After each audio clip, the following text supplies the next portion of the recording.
So before I start, I want to start with gratitude.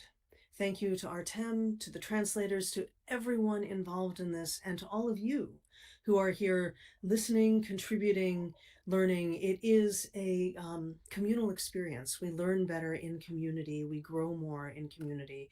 When we are in a garden together, we are much more likely to sprout and flower. So it is a delight to be here with you today. I also want to acknowledge before I start that I'm preaching to the converted here. You all know that listening matters. Of course, you know that listening matters. And I'm hoping to build an argument that perhaps you then can use when you go out into the world and work with other people. My slides are a little bit old-fashioned for that very reason, because I want them to be as accessible and useful as possible for you. I want to start with a story. Some years ago, I was invited to work with a fairly large pharmaceuticals company and work with their sales and marketing team to help them think about how they can integrate stories into their sales and marketing efforts. When I arrived, I did what all of you do. I started by talking about stories and listening and doing all the usual stuff.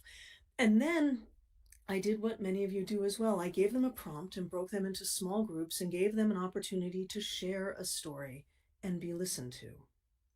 I walked around the room listening to everybody, listening here and there, and mostly trying to stay out of the way, when one group waved me over. So I went over. It was 3 or 4 people.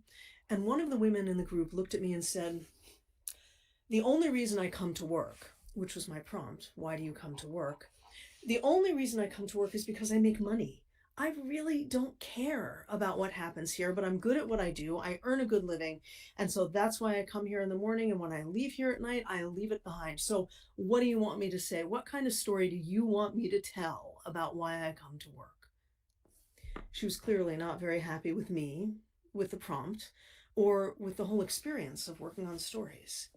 So I thought for a minute and said, well, that's understandable. Some people come to work for the money, and there's nothing wrong with that.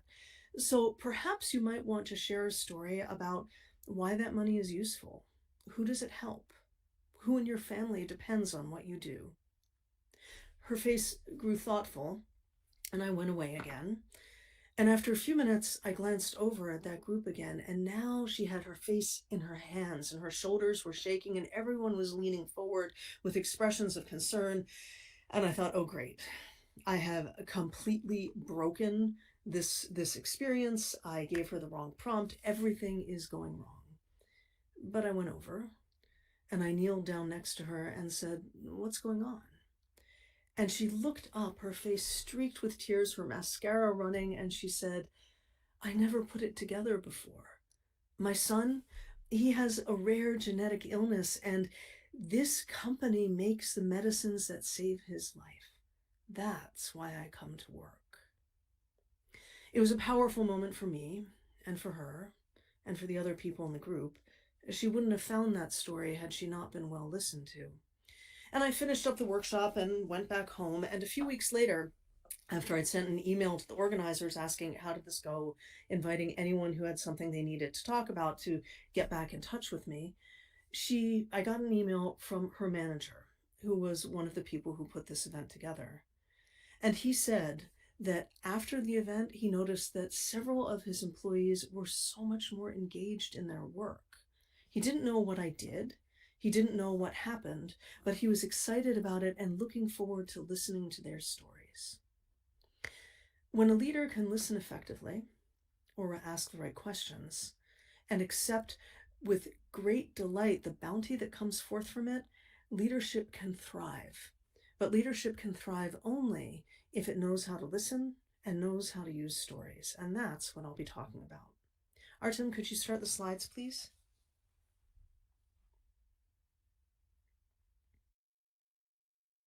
So I'll be digging into how effective listening builds better leaders and better stories. And I'm looking for my little moving forward thing. Here we go.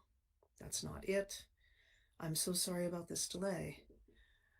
Artem, I need help for just a moment. Looking on my screen, I don't see the arrows that I saw in the practice.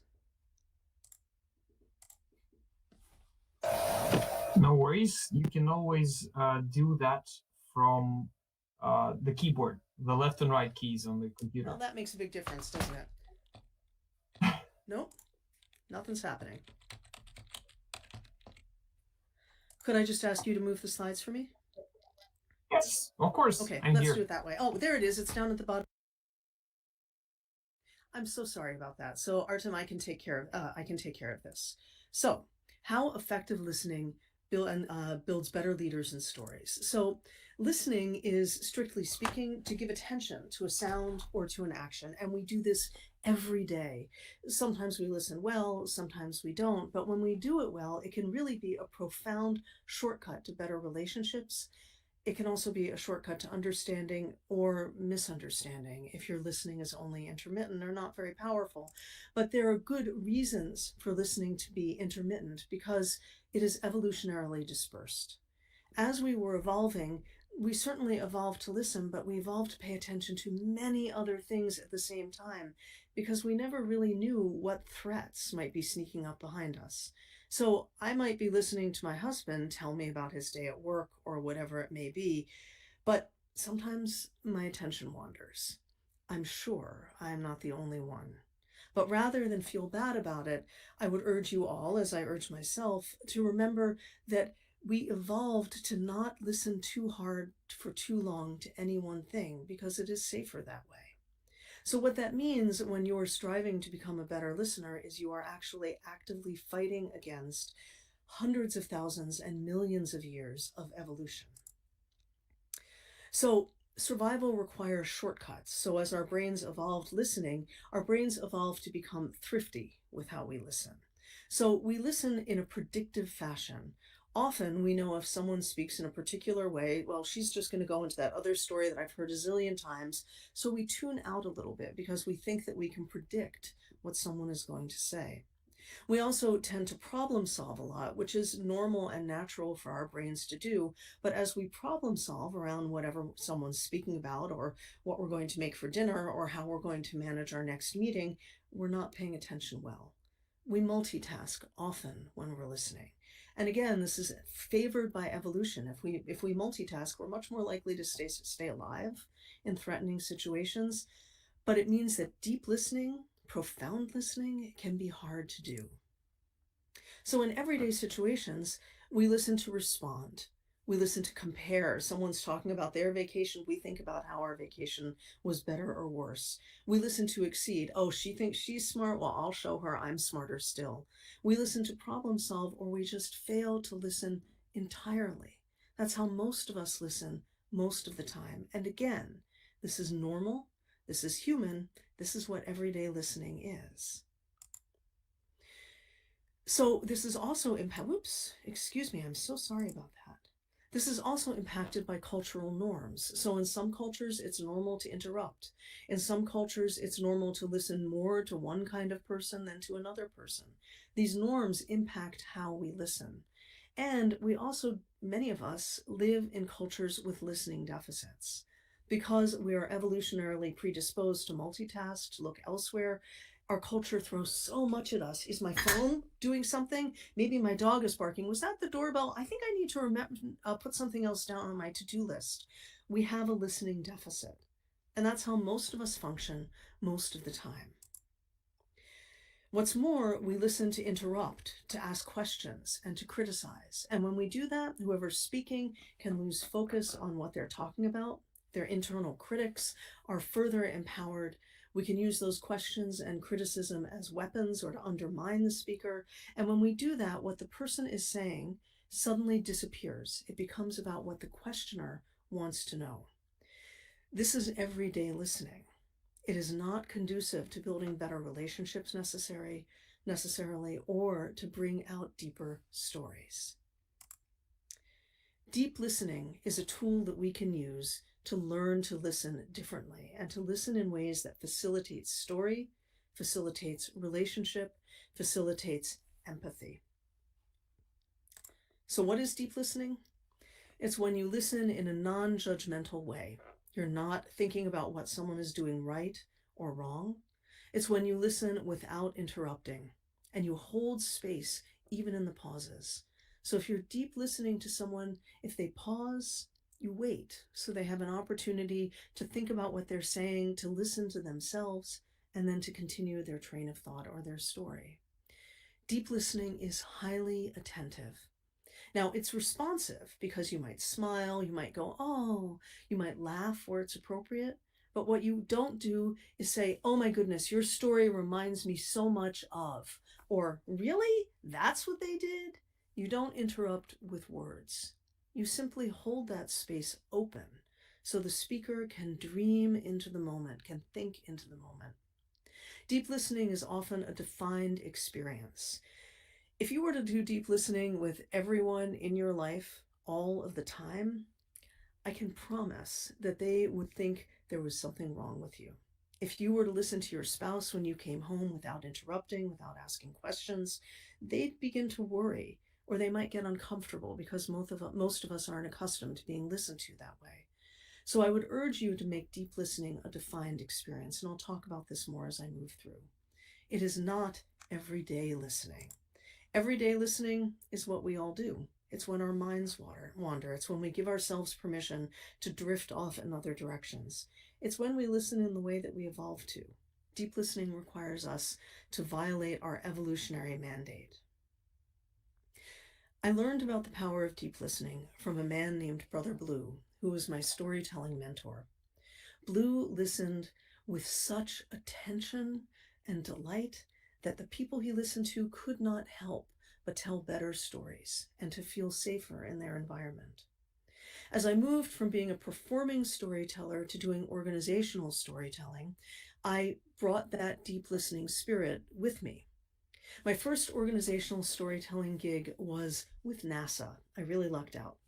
I had an acquaintance who was working for NASA, and she noticed that women were being overspoken all the time, that it was hard for women to get an edge in conversations, in meetings, because NASA, at the time at least, was a very male organization and very much about whoever is loudest wins. And there is an association, or can be, when women are speaking, and if they get loud or interruptive to be heard, they are instead being strident. And it's challenging and difficult. So I was invited to come to NASA to help people learn how to be better listeners and how to speak up for themselves. So I presented a workshop called Stand Up and Speak Out. And in the course of that workshop, I worked with leaders, with managers on their listening skills as a way to facilitate listening that would help women have their voices be heard. The workshop went really well. And I left and I returned to NASA several times to work on it, to do the same workshop. And years later, the acquaintance who had invited me to come to NASA got in touch with me and told me that she had finally landed her dream job. She was the only female candidate for the job. There were quite a few men who were trying to get the same position, but she got the promotion in NASA. And I was thrilled to hear this. She told me that what was cited as the big reason for her promotion is that she listened to her direct reports. By listening to them, by encouraging them to tell her stories, she was able to be a much more attentive, compassionate, and empathetic manager. She was able to build better relationships with her employees because they knew if they had a concern and brought it to her, she would listen to them, and they knew that she would not try and shut them down. So they were much more willing to do what she said because they trusted her. So listening can have a really powerful impact on how managers interact with their employees. So deep listening creates space for the speaker to dream into. It is rare that most of us have a chance to speak without being interrupted. But when we do, there is something very powerful to telling our story to somebody who will not interrupt us. If it's a new story or we're figuring out ideas, if we know we won't be interrupted, that there's this space around us, then we have an opportunity to listen to ourselves more deeply than we might otherwise. It can be a transformational experience. Deep listening means that the listener is engaging with the speaker without making assumptions. They are accepting what the speaker says and assuming that the speaker is coming from a place of knowledge and authority rather than questioning them. That confidence then turns itself back around to the speaker, so the storyteller can become much more confident in what they're saying. It builds trust between both parties because the person who's listening needs to trust that the speaker actually knows what they're talking about. And the person who's talking begins to trust that the speaker actually wants to hear what they have to say, which for many of us is a rare thing. So it then cultivates deeper connections. As I said, it gives us a chance to hear ourselves in new and sometimes profound ways. If the listener does not interrupt those silences, then we have a chance to think about what we just said and consider the impact, the meaning, how we might want to change it. And we then can grow towards clarity and new possibilities, including many new stories. I'd like you all to take a moment and think about a time when you experienced deep listening, either as the listener, as someone who was listening well, or a time when someone listened to you deeply. It might be your spouse, it might be a friend, it might be your therapist, and think about what it was like. So, if you could think for just a moment about that, and if you want to put any words into the chat about how it felt to either listen deeply or to be deeply listened to, I'd love to see them. Thaler, I love your response to Ted's question. That's fantastic. So spend a moment just noticing how it feels to remember that time when you were deeply listened to. I hope that it brings you a sense of peace and comfort. Think about a time when someone deeply listened to a story you told and listened without expectation and just with delighted presence. Think about a time when you listened to someone and maybe learned something new because you didn't interrupt or ask questions. That kind of listening is transformative. So deep listening is actually a shortcut to being a better leader and a better storyteller. When leaders listen well to the stories that are brought to them, it helps them understand the needs in their organization. If the people around them know, yes, you're right, Joanne, that women are interrupted, overspoken, credit is taken for by men, all kinds of things. So those kinds of workshops are powerful. And what's especially powerful is when management listens to what happens in that workshop. Because when we listen, we get to learn about where the cracks are in the organization. If, as leaders, we are truly willing to listen to the difficult stories, the stories of conflict, the stories of problems, the stories of when things didn't work well, we actually will learn more about what needs to be done to make the organization function better. We can understand the needs far more deeply. Listening is also powerful because stories evoke stories. So if a leader or a manager listens to the stories that are brought to them about the organization, about the things that are working, about the things that aren't working, they may find themselves sharing stories in response. And when those stories are shared, that creates empathy and compassion between both the leader and the employees. So listening creates stories. Listening also gives the leader an opportunity to find stories that they might be able to share again. Sharing with other managers about how things are or are not working, sharing externally about how a problem was solved, sharing internally about something that needs to be celebrated. Listening also creates common ground. I had a manager with whom I had a very difficult relationship when I was still in the workforce, when I still worked as an employee in companies, and he and I never could seem to connect. But one day I'd had a particularly difficult thing happen in my family, and I wanted him to know that this happened because I might have needed to leave early. My father was going deaf and was suicidal because of that, and I was concerned and wanted to be able to go home and help him. So I went in and was honest with my manager. I told him the story of my father's impending deafness. And I told him about the difficulties that this was creating in the family and how I was concerned that my father might end his life. I felt terribly vulnerable while I was doing this because the manager hadn't really listened to me in a whole realm of things, but he listened to this.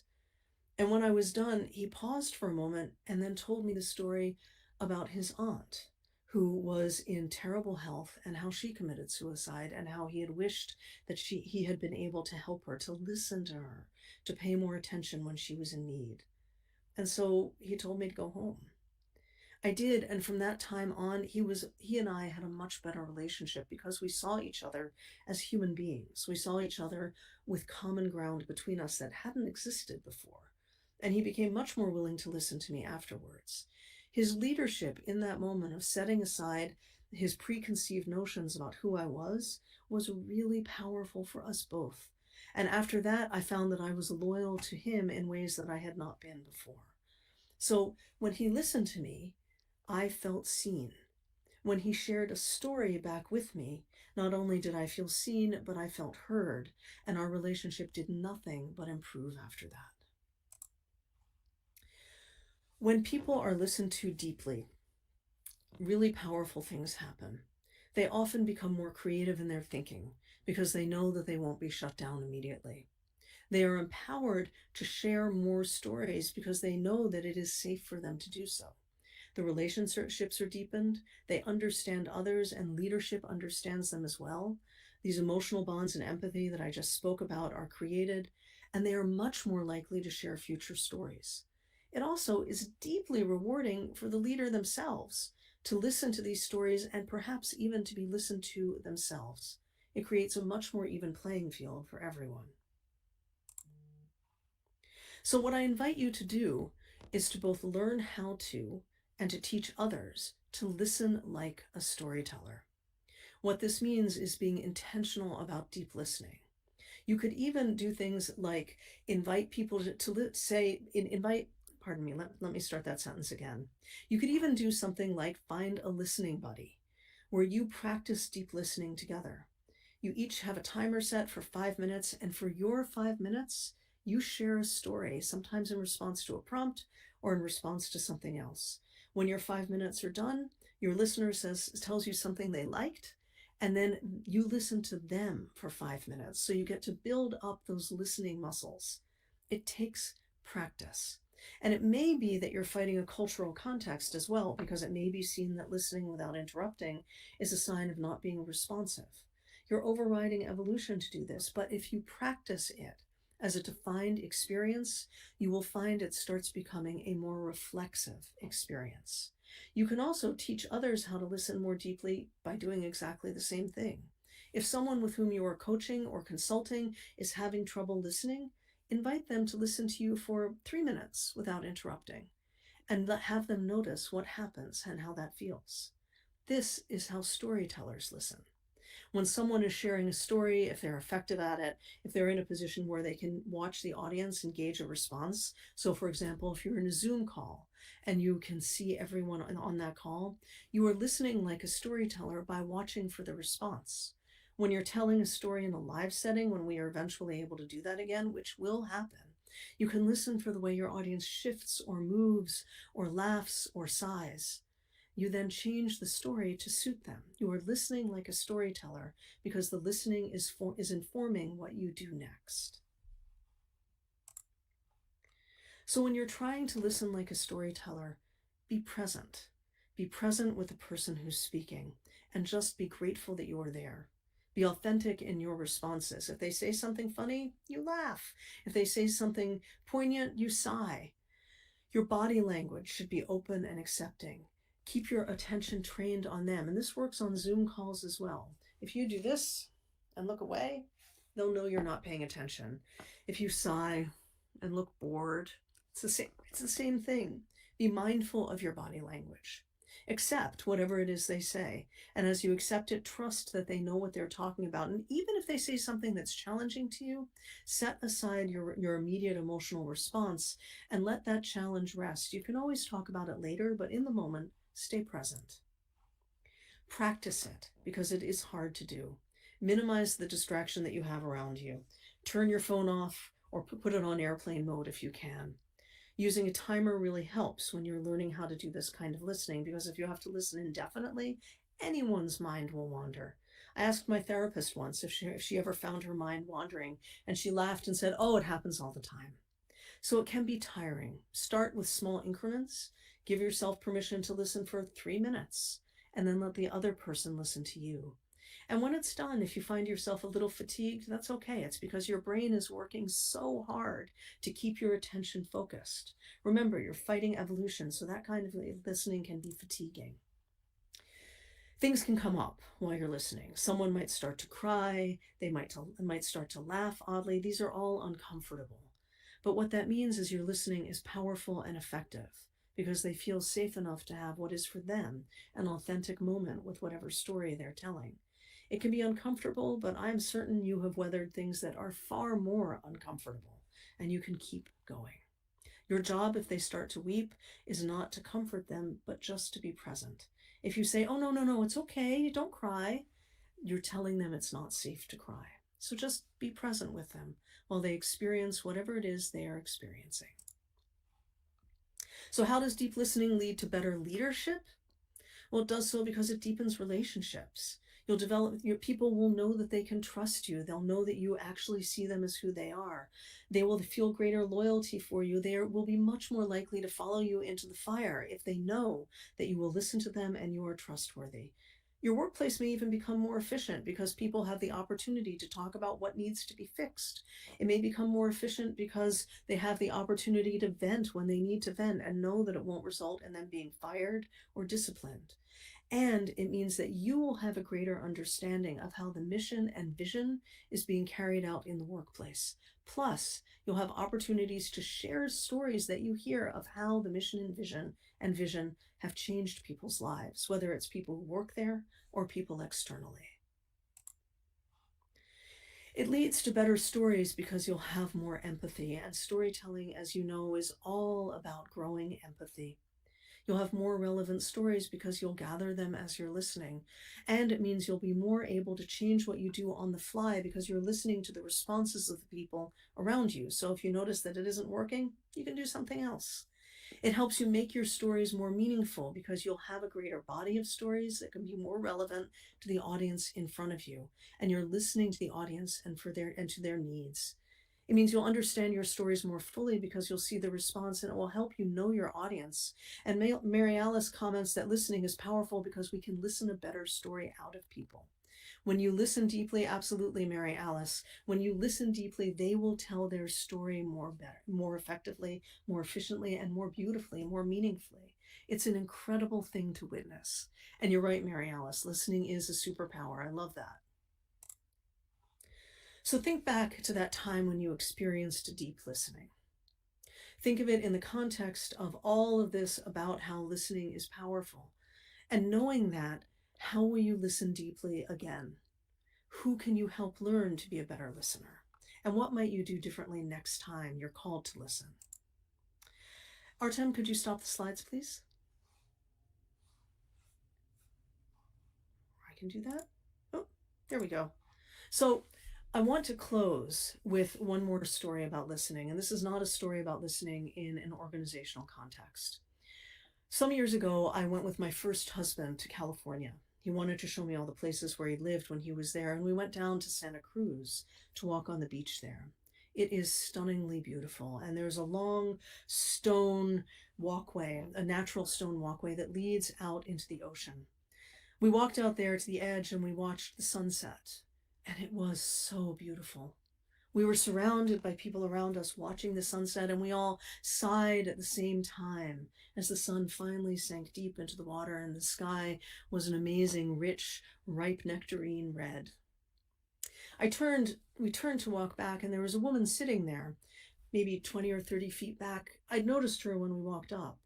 She was on the ground with her arms wrapped around her knees, and I made eye contact with her and smiled and said, "It was so beautiful, wasn't it?" She nodded. "It is beautiful," she said. "I'd met my husband here. We met walking on this beach, and she was telling me a story, so I immediately stopped to listen. And she said, we met on this beach and we swam in the water together, and I knew he was the one for me. We brought our children here to teach them how to swim. When we were married right on these rocks. He would come here every year for the butterfly migration and hold out his arms, and the butterflies would land on him, and he would say it was like being touched by God." She paused and then said, "I buried my husband today."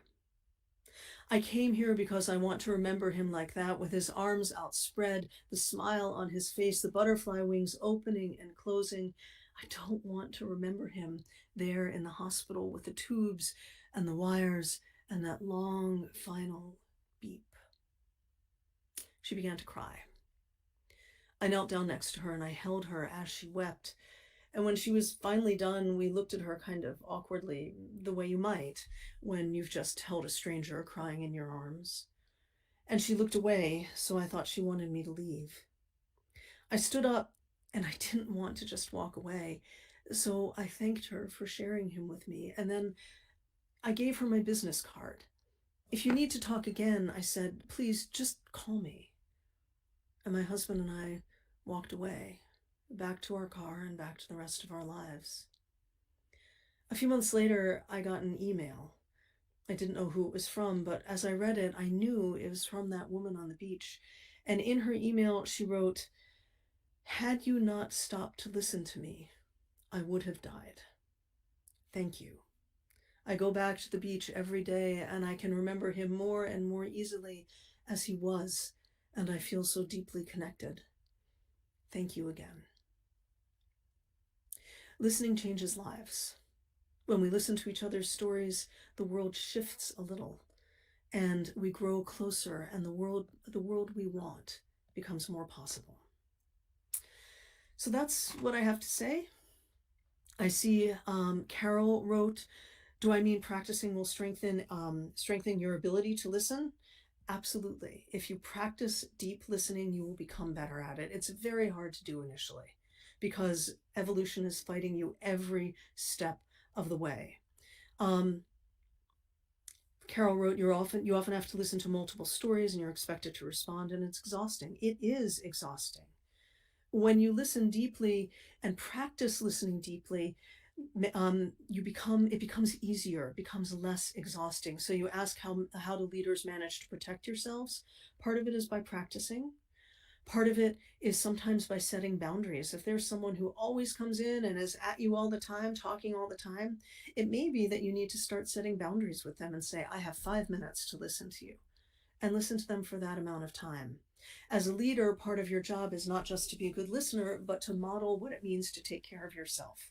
So that is a way that you can do so. Artem, are you around? Would you like to talk? I've lost Artem. So I ended with that story because I think it's a really powerful example of the difference listening can make. And Carol's right that it can be exhausting. I'll be with you in a second. That it can be exhausting, but when we practice it, we actually can find it becomes nourishing in ways we didn't expect. Artem, hi. Hi, it's no, I'm just here enjoying the talk. Thank you so much. I really had one question for you. And guys, if you have questions, please write to the chat. Laura is here. It's an amazing opportunity. So, I had this question. A lot of things you said were really like, I wouldn't say trivial or obvious, but a lot of people quote them but don't quite feel them. And one of the things that we can do is tell them stories and like help them feel through that feeling of deep listening. But then again, there are some additional like skills that can be developed so that people can understand that deep listening is meaningful. So my question would be, what skills are like closely related to this kind of deep listening that Yeah, can sure. help us? So appreciation to me is linked to deep listening. So if someone shares a story with you while you're, whether or not it's a deep listening session, if you reflect back to them some of what you heard them say and what you appreciated, what was meaningful to you, is a skill that's really useful to have, because that way they know that they were heard. You're reinforcing the stuff that you actually want to hear more of. Oh, I really liked the way that you described your dog. You want to hear more about the dog, they're going to tell you more about the dog. I really appreciate the way that you talked about how you discovered the problem. That was very observant of you. So appreciating is linked very closely to deep listening. And I would also say boundaries, setting boundaries is a very big part of deep listening, to refer back to Carol's question. Because if you become the person who's known as the one who listens well, there's the risk of becoming everyone's therapist, which we all need to be listened to, but we also, therapists are trained in special kinds of listening and trained to listen to that kind of trauma. So the skill of setting boundaries, I think, is a very important one. The Mm-hmm. skill of learning to notice when someone is repeating themselves and finding that moment to say, all right, you've said that a couple of times. Is that particularly important to you, or may I ask you a question? So those kinds of skills I think are very powerful and important as well. Lovely. Are And there others that occur to you, Artem? I'm curious. the skills, you mean? Yeah, other skills that go hand in hand with deep listening. I would say the ability to let go of your Mm-hmm. thoughts and ideas, because that's what been buzzing me for quite some time, is that when I just listen to a book, not even a human being, just a book, I find myself just rewinding a minute Mm-hmm. because I didn't listen, but I did listen. And that meditative state when you appreciate the thought and just let it go, that really helped me. May I respond to that a little bit? So this actually, I just taught a class in deep listening with people who are experiencing significant illness and their caregivers. And that very question came up. And what we talked about was how listening is in some ways like meditation. Anyone who has tried to meditate has found their mind wandering at some point. You think about your breathing, you're nice and empty. You think about your breathing, you think that you need to go buy some cough drops, you need to go to the store and all the things you need to get. And here's this long list, and oh, I'm not meditating. And you redirect your attention back to your breath. So if you can notice when your mind wanders and redirect yourself back, again, this is part of why practice is important. You'll notice it more quickly. It's not that you're going to stop having your mind wander, because we have evolutionary pressure upon us to think about multiple things, to multitask, to notice the thing that's happening over there. So millions of years of evolution are telling you to not deep listen. You're not going to win all the time against that. So you notice it and you redirect back. And if you think you missed something really crucial when the person is done sharing the story, you can always very honestly say, after you've told them some things that you like, I'm really sorry. You know by all the praise, the things that I like, that I was listening, but that point that you were making about why polka dots are better than stripes, could you go over that again with me?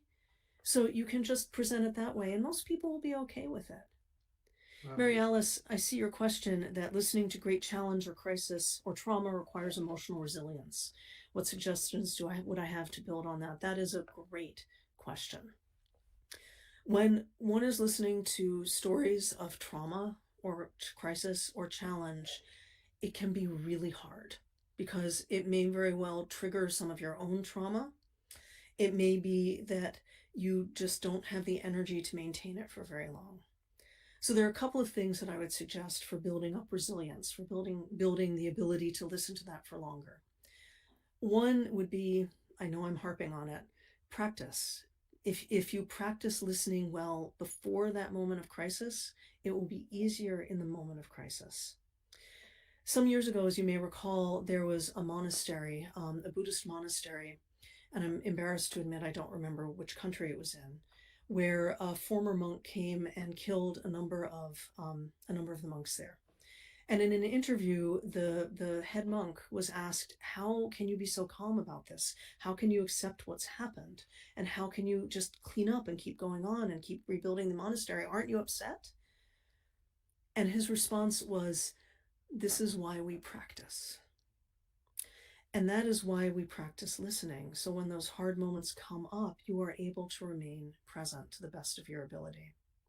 I'd also suggest that you build resilience by making sure that you have things that you know that will help you, will replenish you after that listening session. I think part of it comes down to mindful self-care. So it may be very hard in the moment, and afterwards, if you know that if you have a good cry, or if you go exercise, or if you find someone to listen to you, you'll feel better. That will help you be more resilient because you know there's an out.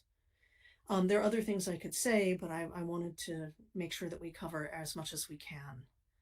I'll put some more suggestions in the chat Yeah. afterwards. Well, yeah, totally. And if more questions arise, I just, yeah, thank you so much for reflecting on that. Yeah. That's a great one. So, Joanne, don't feel guilty. And Mikhail, I'm sorry if I'm mispronouncing your name. Michelle. Michelle, I'm so sorry about that, Michelle. Is to reframe how you view the teller in their story. So I know we're just about out of time. One tiny little anecdote, is that okay, Artem? One little more anecdote. So I once was coaching someone, and in the course of listening to their story, helping them craft their story, it became clear they were anti Semitic. I'm Jewish. So this was a really upsetting moment for me. And Michelle, I had to do exactly what you described, which was reframe it, remind myself that their feelings may have been coming from trauma, and that my job in the moment was to continue listening to them and to remind myself of my own safety, that in that moment I was safe. So I reframed it. So I was able to listen for the value in what they were saying. And I was able to remind myself, as you said, that curiosity, gentle curiosity, gives us an opportunity to step away from our own distressed reaction and remain present. And gentle curiosity is another thing that I would recommend for resilience. So thank you, Artem. No, you. Thank you. It's been a lovely journey, and what a great end to our day. Guys, I want to invite you to thank Laura for this amazing webinar. The end of the day. Just one more question for you, Laura. You've probably times. Oh, Laura, you disappeared somewhere. Sorry. Yep, here I am. Phew. So you probably heard it a number of times, but I'll repeat it just one more today.